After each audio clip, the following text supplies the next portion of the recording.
வால்முனி செம்முனி ஜிராமணி கருமணி மாயமணி மகாமந்திரமணி வேதமணி நாதமணி போதமணி மந்திரமணி முத்துமணி நாடமணி பேசுறம்மா.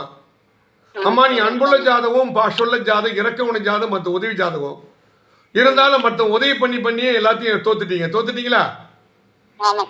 உங்களை வச்சு எல்லாம் பயன்படுத்தி முட்டாள் ஆயிட்டாங்களா?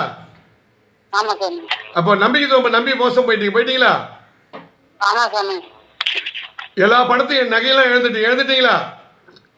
பணம் எல்லாமே இழந்துட்டு தான் நிக்கிறேன் சாமி. அப்ப உங்க வீட்டுக்காரன் உனக்கும் பிரச்சனை தான், வாழ்நாள் முழுக்க பிரச்சனையாகுது. ஆமா, உங்க ரெண்டு பேருக்கு மன வாழ்க்கை பொறுத்த சரியில்லாம கல்யாணம் பண்ணிட்டாங்க, ரெண்டு பேரும் பொறுத்து இல்லாம சரியா வாழல நீங்க. ஆமா சார். அம்மா சொல்லு, எல்லாத்துக்கும் ஆமா சொல்லாதம்மா. இல்ல சாமி, நீங்க சொல்றதெல்லாம் உண்மை. மொத்தம் 3 பசங்க, பையன் 2 பையன். ஆமா, 2 பசங்க ஆம்பளை பசங்க, ஒரு பொண்ணு.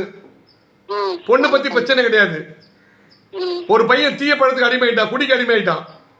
ஆமா சாமி. எப்ப பார்த்தாலும் குடிதான். ஆமா, எப்பயுமே குடியாதான் இருக்கான். சொன்ன பேச்சை கேட்க மாட்டான். ஆமா, சுய புத்தி இல்லாம இருக்க, பெத்தவங்களை மதிக்க மாட்டான், பெரியவங்களை மதிக்க மாட்டான். ஆமா ஆமா ஆமா. உன் தற்கொலை பண்ணி போறது சொல்றான். ஆமா, ஒரு மனநிலை மருத்துவமனையிலோ இந்த குடிக்காக ஹாஸ்பிட்டல் சேர்த்தீங்களா? ஆமா சாமி. நான் பட்ட கஷ்டம் பிள்ளைங்க பட்டதை நினைக்கிறேன். ஆமா சாமி. எதிரிகள் தொல்லை அதிகமாகுது உனக்கு. ஆமா சாமி, எதிரிகள் தொல்லைதான் ஜாஸ்தியா இருக்குது. எனக்கு ரொம்ப கஷ்டமா இருக்கு. உன்னை வாழ விட மாட்டாங்க எதிரிங்க. ஆமா, வாழவே விட மாட்டேங்கிறாங்க. நான் என்ன பண்றதுன்னு எனக்கே ஒன்னும் புரியல. அதுதான் உங்கள்கிட்ட வந்துருங்க. அந்த எதிரிகள் தொல்லை விலகணும். ஆமா சாமி. எதிரிகள் தொல்லை விலகணுமா இல்லையா? கண்டிப்பா. உன்னை வாழ விட மாட்டாங்க. ஆமா சாமி. ஏதாவது இதை பண்ணிட்டு நோய் நொடி உருவாக்கிறாங்க, நிம்மதி இல்லாம போயிடுச்சு, குடும்பம் சூன்யம் வச்ச மாதிரி. மூட்டுக்காரன் உன் பேச்சை கேட்க மாட்டாரு. ஆமா. ஒரு பணம் வந்தோட எதுவும் சரியா கொடுக்க மாட்டாரு. பொண்டாட்டி பிள்ளைங்க பார்க்க மாட்டாரு. ஒரு கடமையினால குடும்பத்தை ஒரு வாழ்ந்துட்டு இருக்கீங்க. வாழ வேண்டிய வயசுல நீங்க வாழல.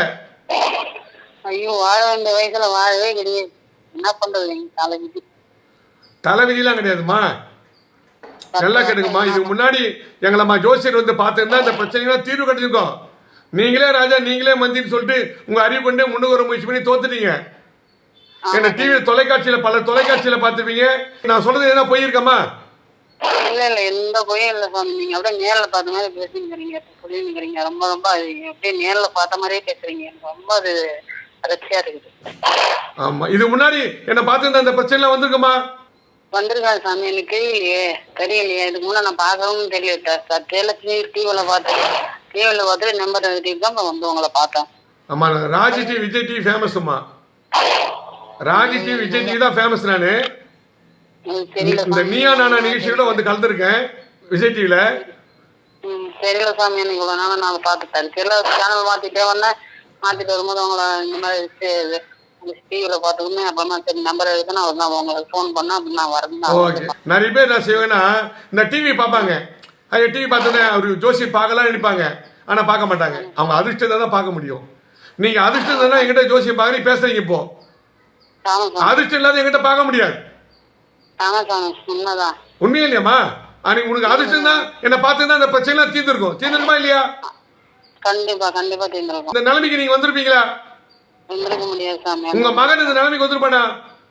இல்ல சாமி, வந்திருக்க முடியாது சாமி. நகன் தான் இழந்துட்டீங்க இல்லையா? நகர் எல்லாம் போயிடுச்சு, திருடு போயிடுச்சா? ஆமா சாமி, இதெல்லாம் இழந்துட்டாங்க. எப்படி எனக்கு கொடுங்க உங்கள்ட்ட கேட்டு நான் முச்சித்தனமாக நான் சொல்றதெல்லாம் உண்மையா தான். நான் செய்கிற பரிகாரமா உண்மைமா நடக்குமா? தைரியமா இருங்க. பணத்தையும் எல்லாருக்கும் கொடுத்து லட்சங்கள் அதுவும் வரல. அதுவும் வரல. பணமும் 2 பேரும் 3 பேர் ஏமாத்திட்டாங்க. நகையும் களவாடிட்டாங்க. மொத்தம் எல்லாம் ஏமாத்திட்டாங்க. ஆமா சாமி. அதே நேரத்தில் ஒரு அன்பா பழகினார் உங்ககிட்ட. கட்சியில் நல்ல மாதிரி பழகி உங்கள்கிட்ட அன்பு காட்டுற மாதிரி காட்டி கட்சியில வந்து ஒரு வாழ்க்கை சரியில்லை அதை சாதகமா பயன்படுத்தி உன்னை ஏமாத்திட்டார். நம்பிக்கை தோண மாட்டார். நம்பி மோசம் போயிட்டீங்க. இந்த உலகமே அப்படித்தான். ஒரு கணவன் வாழ்க்கை மன வாழ்க்கை சரியில்லைனாலும் சரி, ஒரு கணவன் வந்து இறந்துட்டாலும் சரி, குடும்ப வாழ்க்கையில வந்து பிரச்சனை இருந்தாலும் சரி, அதாவது தனக்கு சாதகமா நிறைய ஆண்கள் பயன்படுத்திக்கிறாங்க. உங்க வாழ்க்கையில எவ்வளவு அவமான அசிங்கெல்லாம் பட்டுட்டீங்க. நீ கவலைப்படாதம்மா. என்னை பார்த்துட்டீங்கன்னாவே என்னை போது உங்க பிரச்சனை 100 தீர்ந்துடும். நீங்க சொல்லாம நான் சொல்றேன்னா அந்த பிரச்சனை என்ன தீர்க்க முடியுமா? தீர்க்க முடியாதா? நடந்தெல்லாம் சொல்லிட்டேன். அவன் நடக்க போறது சொல்றேன். நடக்க போறது உங்களுக்கு வந்து எல்லா பிரச்சனையும் தீர்த்து நல்ல முன்னுக்கு வர வைக்க ஒரு சக்தி எங்கிட்ட இருக்குதா இல்லையா? சொல்லுப்பாலாம். கண்டிப்பா நீங்க தீர்த்து வைப்பீங்கன்ற நம்பிக்கை எனக்கு இருக்குது சாமி. சரி சாமி. என் மன தைரியமா இருக்குங்க. நான் சொன்ன ஜோசியெல்லாம் உண்மைன்னா என்கிட்ட வந்து பார்த்தாலே உங்களுக்கு எல்லா பிரச்சனையும் தீர்ந்துடும்.